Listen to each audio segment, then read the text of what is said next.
ছড়িয়ে ছিটিয়ে যাওয়া একটা পরিবারকে আবার এক করে দিতে পারে একটা সিন্ধুক। হ্যালো এভরিওয়ান, আমি পৌশালী চলে এলাম আরো একটা নতুন ভিডিও নিয়ে। গতকাল থেকে বাংলাদেশের নাটকের রিভিউ করা শুরু করেছি।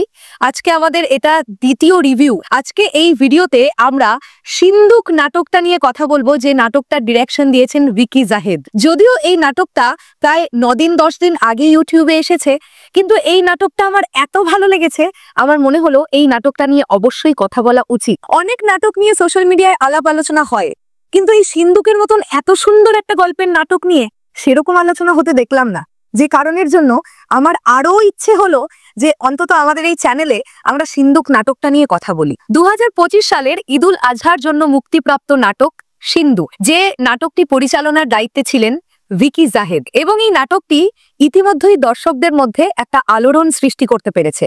আচ্ছা, আপনারা সিন্ধুক নাটকটা কারা কারা দেখেছেন একটু কমেন্ট করে জানাবেন নাকি আমায়। ভিকি জাহেদ এমন একজন পরিচালক যিনি স্বতন্ত্র গল্প বলবার জন্য বেশ বিশেষ এক ব্যক্তিত্ব।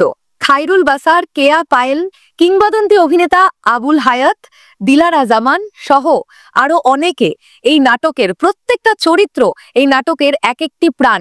স্পেশালি আবুল হায়াত। এই নাটকের গল্পটি পারিবারিক সম্পর্কের সঙ্গে রহস্যের মিশেল ঘটিয়েছে।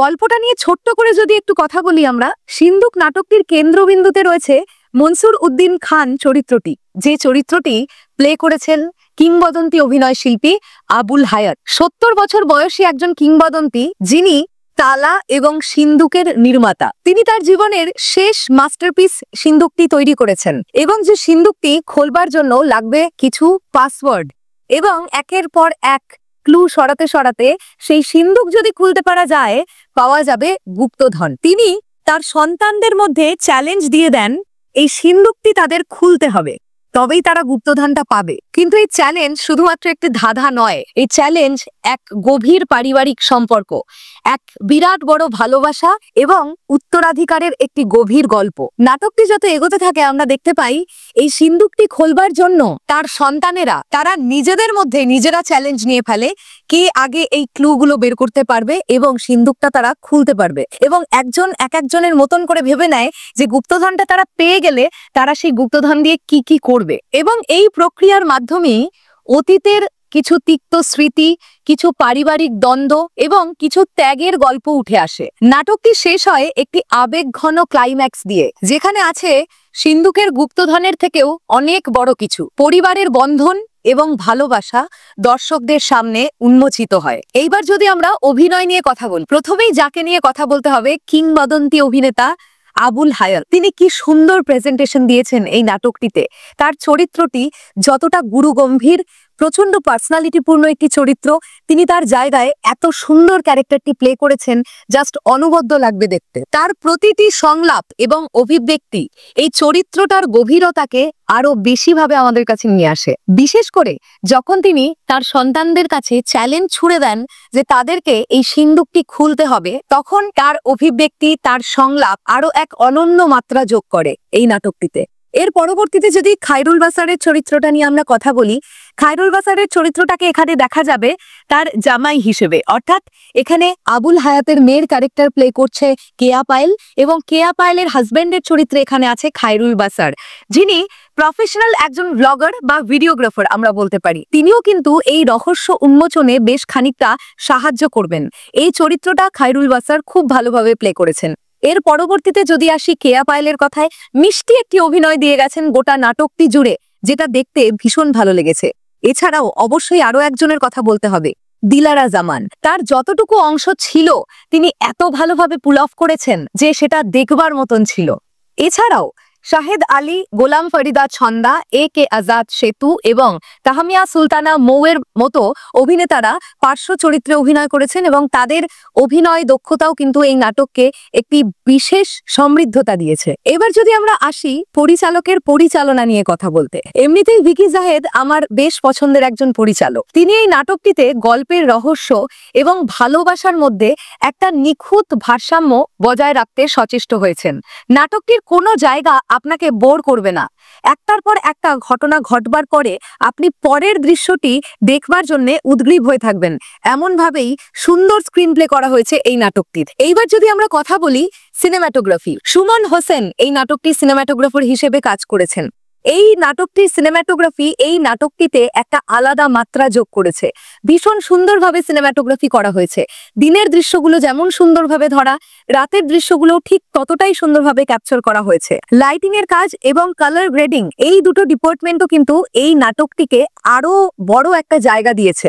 কেননা এত সুন্দর গল্পের সঙ্গে সামঞ্জস্য মেনটেন করে এই লাইটিং এর কাজ এবং আলোকসজ্জা বা লাইটিং এর কাজ এবং কালার গ্রেডিং করা হয়েছে, যেটা খুবই ভালো লাগে দেখতে। বিশেষ করে সিন্ধুক খোলার যে দৃশ্যগুলো আছে সেই দৃশ্যে ক্যামেরার ক্লোজ আপ শট আলাদা একটা মাত্রা যোগ করে। এবং আরো একটা বিষয় নিয়েও কথা বলতে হবে, এই নাটকটির অল্প কিছু জায়গায় আমরা ভিএফএক্স এর কাজ দেখতে পেয়েছি, যেটা দেখতে বেশ ভালো লেগেছে। এবং তার সঙ্গে সঙ্গে ফলির কাজও কিন্তু এই নাটকের ক্ষেত্রে খুব ভালো হয়েছে।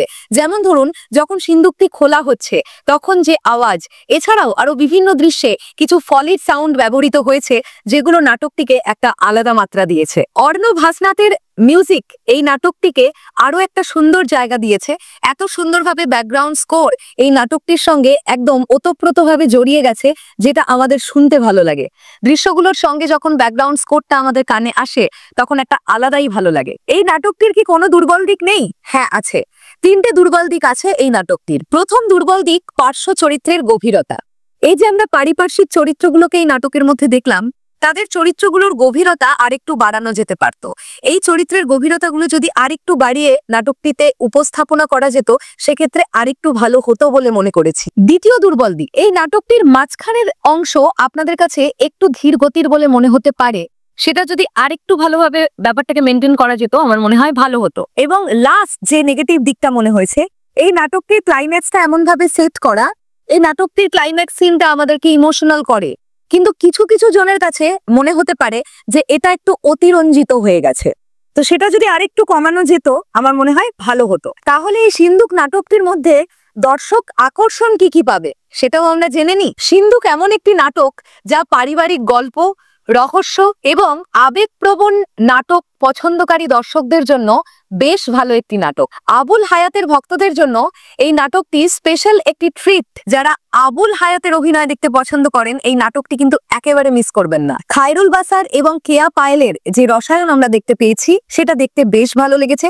তাদের স্বামী স্ত্রীর ছোট ছোট, একদম অল্প ছোট ছোট কিছু পোর্শন ছিল, যেগুলো ভালো লাগে দেখতে। এবং সবচাইতে যে দিকটা আপনাকে আকর্ষণ করবে, সেটা হচ্ছে আপনি সপরিবারে বসে এই নাটকটি দেখতে পারবেন। এমন ভাবেই নাটকটি নির্মাণ করা হয়েছে। তাহলে এই নাটকটিকে আমি 10-এর মধ্যে 8 রেটিং দিলাম। আপনারা যারা দেখেছেন সিন্ধুক নাটকটি, অবশ্যই আপনারা আপনাদের রেটিংটা জানাতে পারেন। আর যারা এখনো দেখেননি এই নাটকটা, আমি বলবো আপনারা একবার দেখুন এই নাটকটা। দেখে এসে জানাবেন ভালো লাগলো নাকি ভালো লাগলো না। আমরা কমেন্ট বক্সে নাটকটার লিংক দিয়ে দিলাম। আজকের মতন রিভিউ ভিডিওটি এখানেই শেষ করলাম। ভিডিওটি ভালো লাগলে লাইক করবেন, কমেন্ট করবেন, শেয়ার করবেন এবং কমেন্ট বক্সে জানাবেন এর পরবর্তীতে আপনারা কোন কোন নাটকের রিভিউগুলো আমাদের থেকে দেখতে চাইছেন। ইতিমধ্যেই আমরা অনেকগুলো নাটকের রিকোয়েস্ট আপনাদের কাছে পেয়েছি। আমরা ধীরে ধীরে দেখা শুরু করেছি এবং রিভিউ ভিডিও আপনাদের সঙ্গে শেয়ার করব। প্লিজ একটু ধৈর্য ধরে আমাদের সঙ্গেই থাকবেন। দেখা হচ্ছে আবার খুব শিগগিরই নতুন কোনো নাটকের রিভিউ নিয়ে। তাহলে এখনের জন্য টাটা।